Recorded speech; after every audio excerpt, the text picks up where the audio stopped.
आजकल के भागदौड़ भरी जिंदगी में हर व्यक्ति एक बेहतर जिंदगी की तलाश कर रहा है, लेकिन उनमें से कुछ ही लोग अपने लक्ष्यों को हासिल कर पाते हैं, जबकि ज्यादातर लोग अपने लक्ष्य तक पहुंच ही नहीं पाते हैं। हम जब भी लक्ष्य की ओर अपना कदम बढ़ाते हैं, तो हमारे मन में तरह तरह के विचार उठने लगते हैं, जैसे कि मैं यह हासिल कर पाऊंगा या नहीं, इसमें तो बहुत समय लगेगा और मेरे पास तो इतना समय ही नहीं है। अगर मैं असफल हो गया तो लोग क्या कहेंगे? तो आइए एक कहानी के माध्यम से समझते हैं कैसे अपने असफलता के डर को खत्म किया जा सकता है और हमारे मन में ये असफलता का डर क्यों होता है। बहुत समय पहले की बात है। एक बौद्ध सन्यासी एक जंगल के पास अपनी कुटिया बना के रहा करते थे। वे बौद्ध सन्यासी बहुत ही बुद्धिमान थे। कोई भी व्यक्ति उनके पास कोई समस्या लेकर आता, वह बहुत ही बुद्धिमानी से उस समस्या का समाधान निकाल देते थे।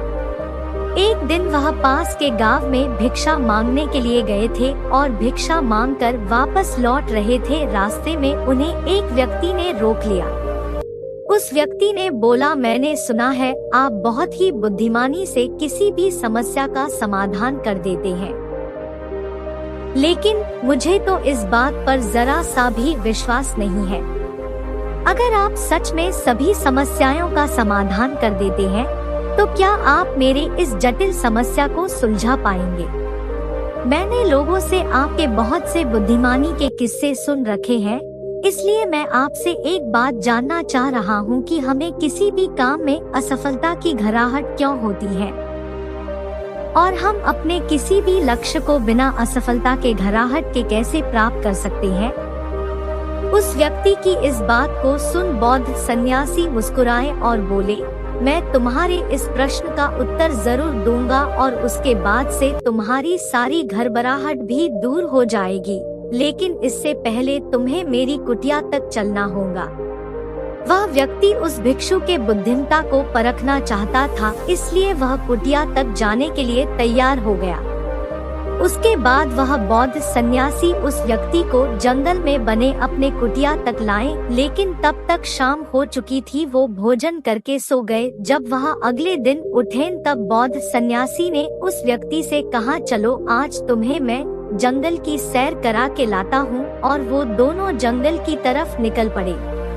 कुछ समय बाद बौद्ध सन्यासी ने उस व्यक्ति को एक गुफा दिखाई और कहा, चलो मैं इस गुफा की तुम्हें सैर कराता हूँ।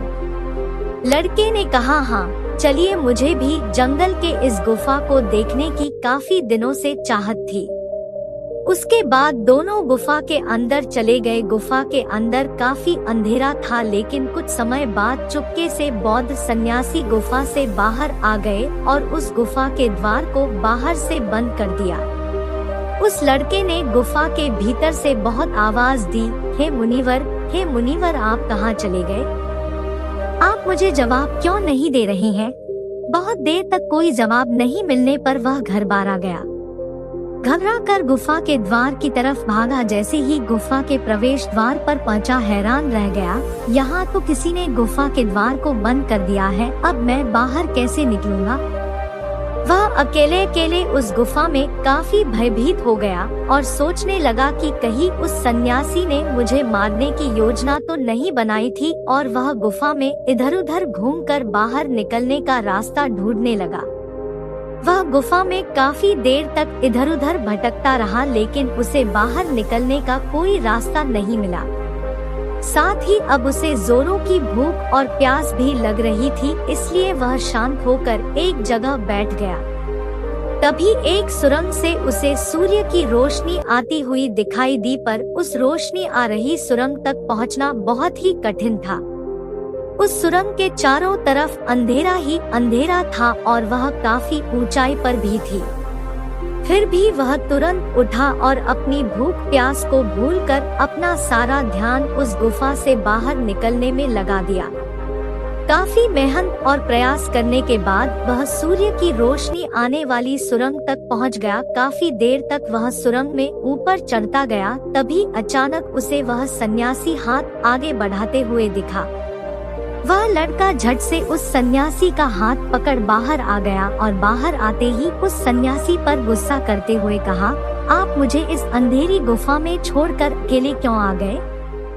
आपको पता है मैं कितना भयभीत हो गया हूँ, मुझे कितने जोरों की प्यास लगी है। उस सन्यासी ने मुस्कुराते हुए उसे पानी दिए और बोले, तुम मेरी बातों को ध्यान से सुनना।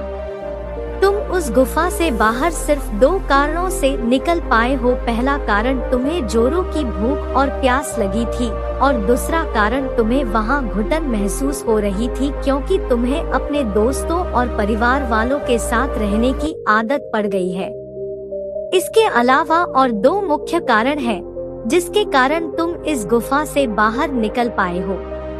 पहला कारण, तुम्हारे साथ वहाँ कहने के लिए कोई नहीं था कि इतने अंधेरे में इतनी ऊंचाई पर तुम उस सुरंग तक कैसे पहुँचोगे, ये तो असंभव है। दूसरा कारण, वहाँ कोई ये कहने वाला नहीं था कि चलो दूसरा रास्ता देखते हैं, इससे भी आसान रास्ता मिल जाएगा और हम आसानी से इस गुफा से बाहर निकल जाएंगे। सफलता प्राप्त करने का नियम भी कुछ ऐसा ही है। सफलता प्राप्त कैसे कर सकते हैं, इसे समझाने के लिए मैंने एक छोटी सी दुनिया बनाकर दिखाई है और वास्तव में सफलता प्राप्त करना इससे भी जटिल है।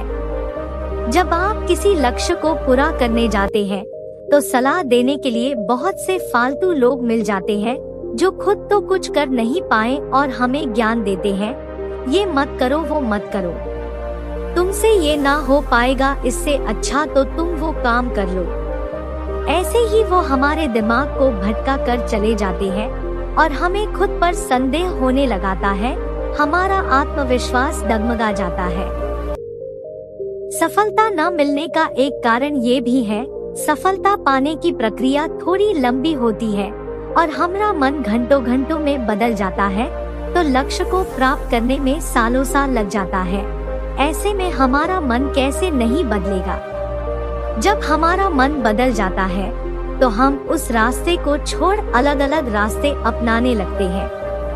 परेशानियां हमें तभी दिखती है जब हमारा ध्यान हमारे लक्ष्य पर नहीं होता है। अगर सफलता हासिल करनी है तो अपना सारा ध्यान अपने लक्ष्य पर टिकाए रहो। मुनिवर की इन बातों को सुनकर उस व्यक्ति की आंखें खुल गई और बोला, आप सच में बहुत बुद्धिमान हैं और मैं आपसे वादा करता हूँ मैं आपके इन बताई बातों को अपने जीवन में जरूर अपनाऊंगा।